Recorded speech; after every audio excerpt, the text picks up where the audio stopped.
Right then, we've got a proper CNN panel discussion to get through today. And honestly, I've been waiting for this one. Economic policy, accountability, the whole lot. And Scott Jennings is apparently involved, so you know there's going to be some creative deflection happening. Let's see what we're dealing with here. If you love watching me unravel disasters like this, please click that subscribe button. And if you have a problem with the economy, it's the other guy's fault, the last guy. We inherited a mess, affordability, but you can call it affordability or anything you want, but the Democrats caused the affordability problem, and we're the ones that are fixing it. Remember when Trump said this about his tariffs back in April? Maybe the children will have $2 instead of $30, you know? And maybe the $2 will cost a couple of bucks more than they would normally. Well, it is officially doll season, and a growing number of Americans are actually struggling right now in this economy.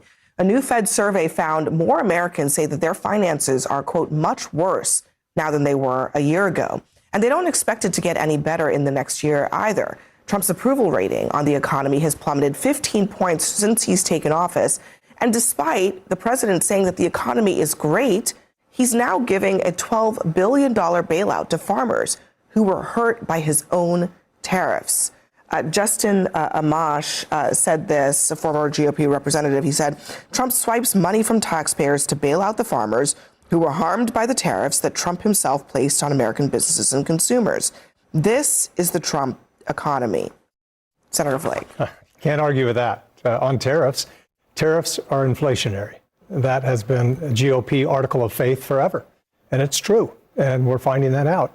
There's been some time to get there, but we're there, certainly. And I think that next year it'll even be worse unless there's some reversal on tariffs. We've seen bits and pieces shift, certain sectors exempt and certain countries exempt, but overall it's starting to bite. Consumers are paying more and they're feeling it. Yeah, and you can't tell them otherwise. Well, yeah, and Trump is not only trying to tell them otherwise, but is also not acknowledging what his own actions are showing, which is that he's bailing out farmers, rolling back some tariffs on food items. Those seem to be clear acknowledgments that the tariff policy has hurt Americans. Well, I think on the agriculture piece, there's a couple things going on. One, right up front, Trump said the tariffs were going to cause some short-term turbulence or pain for some sectors. He acknowledged it. Agriculture has felt that a little bit.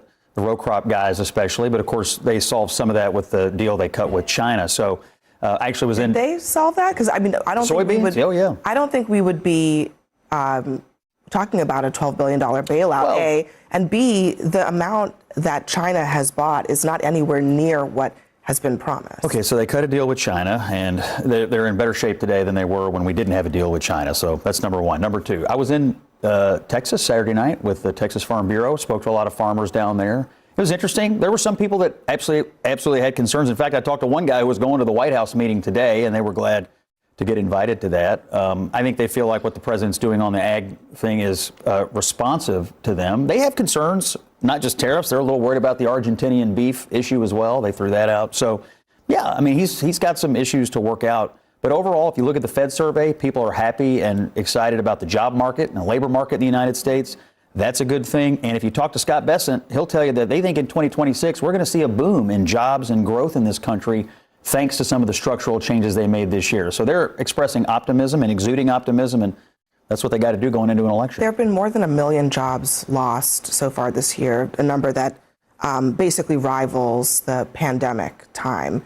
So there is a picture of the economy that is, we're not getting from the federal government numbers, because those numbers are by and large not coming out. But from private sector payrolls, jobs are being lost right now, right at this moment. We've seen actually for the first time in years, actual job losses month after month, revisions showing private sector job losses. And I think that is driving a lot of anxiety. And it comes at a time where the facts are that the tariffs are causing middle-class families, working-class families, to pay more money. They're $1,700 estimated by the Yale Budget Lab of how much families are paying more for the tariffs. And so I think what's really odd is that the president promised that inflation would come down on day one. He'd get rid of it. And instead, he went on this policy that I agree is just different from what Republicans have supported for decades, which is raising prices on people. And of course, the whole issue with the bailout of the farmers is if we didn't have these actually counterproductive tariffs, you wouldn't have to take taxpayer money to actually bail them out, because China's response on the soybeans is because of the president's tariffs policy. All right, let's get into it. Oh, there it is. There it is right out of the gate. We inherited a mess. The classic, the absolute classic deflection. Every single time. Every single time it's somebody else's fault. And look, I'm not saying previous administrations were perfect, but mate, the tariffs, those are yours. Those are entirely yours. And hold on, did he just say children can have $2 instead of 30? As if that's a reasonable trade-off for economic policy. Sorry your family's struggling, but your kid didn't need that many toys anyway. That's the messaging. That's what we're going with. But here's what really gets me. Here's the bit that should make everyone pay attention. A $12 billion bailout to farmers. $12 billion. And why? Because of tariffs that he implemented. So let me get this straight. You create a problem, you hurt American farmers, and then you take taxpayer money to fix the damage you caused. And this is supposed to be, what, fiscal conservatism? This is the party that lectured everyone about government handouts for decades. And Jeff Flake, a former GOP senator, mind you, is sitting there saying tariffs are inflationary.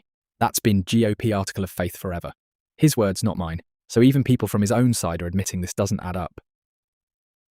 I know all of human history started in January of this year, but I could take you back 4 years when input prices for agriculture, from fuel to materials to you name it, went through the roof. I know you know a little something about it because you worked under Joe Biden when it all happened. So these farmers, they're in a 10-month period here with Trump, but they just came out of a 4-month period where they were dying under the inflationary and affordability crisis caused by Democrats. They support this president. They like what he did today, and they're going to give him a little latitude to get out of it. I don't think that's accurate when you hear from farm bureaus. You don't think it's accurate that inflation happened under Biden? I'm sorry, Donald Trump talked about, we definitely had inflation, but Joe Biden didn't pass tariffs that actually, with his own policy, actually increased prices for people. And I think what's really stunning is that 1 year in, Donald Trump's approval on economics is actually now worse than Joe Biden's. So all you want to talk about Joe Biden, the fact is people hold Donald Trump responsible because it's his policies that are adding to the burden on families. And now we get to Scott Jennings.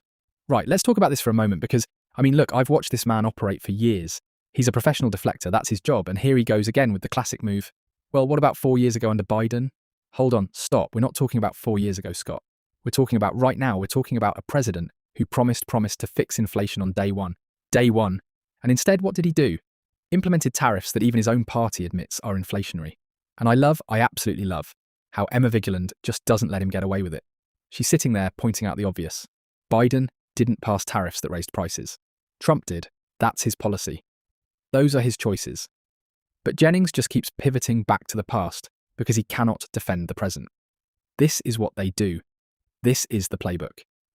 Whenever the current administration's policies fall apart, suddenly it's a history lesson. Well, remember what happened before? Yes, mate, we remember. But you're not in the before times anymore. You're in the now. And in the now, your guy is bailing out farmers because of damage he caused. The audacity of sitting there and saying, give him latitude. Latitude for what? For making things worse? Biden, David Axelrod writes, Donald Trump recaptured the White House in part by relentlessly exploiting Biden's failure to heed widespread concerns about the rising cost of living. And now, bizarrely, President Trump is walking himself and his party into the same perilous trap by denying the economic reality that working families are living.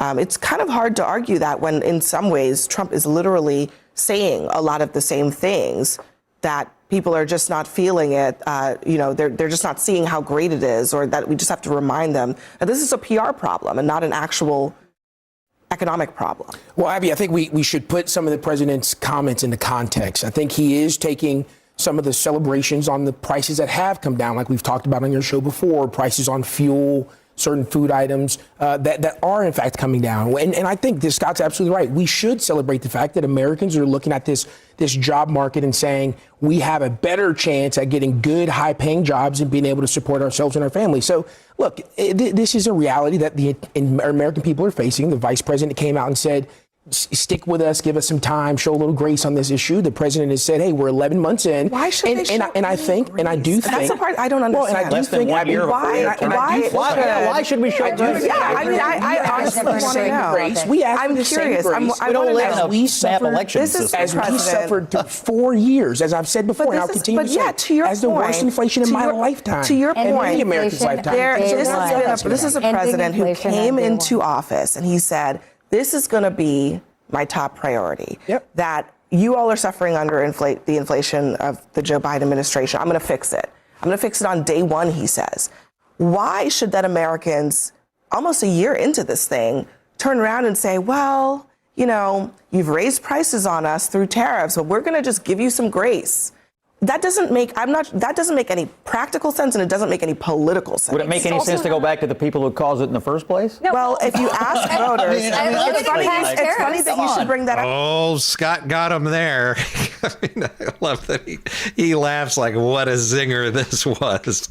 What a douche. Scott, because if you ask voters, how much do you blame Trump for the current rate of inflation? 59% say a great deal, a good amount. Well, he's the president. He is the head that wears the crown. Exactly. He is the president. But why go back to the people with the shovel digging the hole? Right, okay. So David Axelrod. And look, say what you will about the man, but he knows political strategy. He's essentially saying Trump is walking into the exact same trap Biden fell into. The exact same one. Denying economic reality whilst families are struggling. And what genuinely gets me here, is that the pushback from the panel is just chef's kiss. Did you catch that moment? Why should they show grace?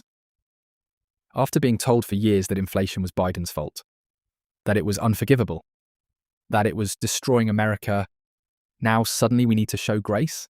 The hypocrisy it's breathtaking, honestly. And Emma Vigeland, brilliant by the way, she's sitting there with actual data. Credit card debt hitting record highs, subprime auto delinquencies through the roof. These aren't abstract numbers, these are real people drowning.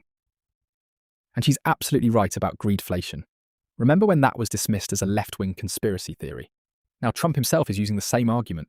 The cognitive dissonance required to watch this. To see someone blame the previous administration for inflation while simultaneously implementing tariffs that raise prices. It's genuinely remarkable, and 59% of voters blame Trump for current inflation. 59%. He owns this now. That crown sits heavy, doesn't it?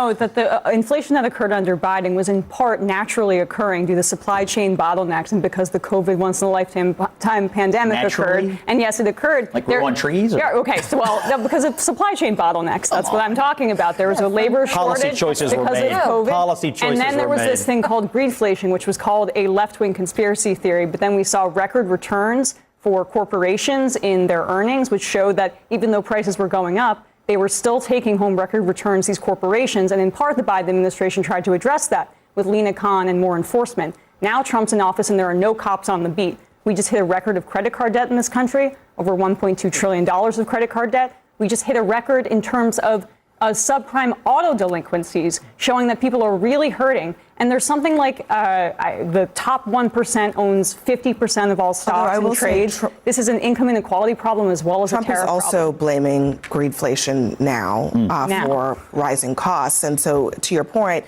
it was considered just sort of a Democratic talking point. Now Trump is doing the same thing. Again, you're seeing the same patterns playing out. And just for people at home who are just like, look, it's getting more expensive to live, they're not buying it. They weren't buying it with Joe Biden, and they're not buying it now. Right, so hold on. Let me just sit with this for a moment. Emma Vigeland just laid it out beautifully there. Supply chain bottlenecks, COVID, a once-in-a-lifetime pandemic, and yes, corporate greed, record earnings whilst prices went up. That's not conspiracy, that's documented fact. The Biden administration actually tried to address it with leaner Khan at the FTC. And now we've got over $1.2 trillion in credit card debt. Record subprime auto delinquencies. People are drowning out there. And where are the regulators? Where are the cops on the beat, as she put it? Gone. Absolutely gone. But here's what gets me. Trump is now blaming greedflation too. The same thing that was supposedly a left-wing talking point when Biden mentioned it. The audacity, the sheer... I genuinely cannot. And that bit about the top 1% owning 50% of all stocks, that's the real story nobody wants to touch. This isn't just about tariffs, though those are an absolute disaster. This is about an entire economic system rigged against working people. And what's the response from this administration?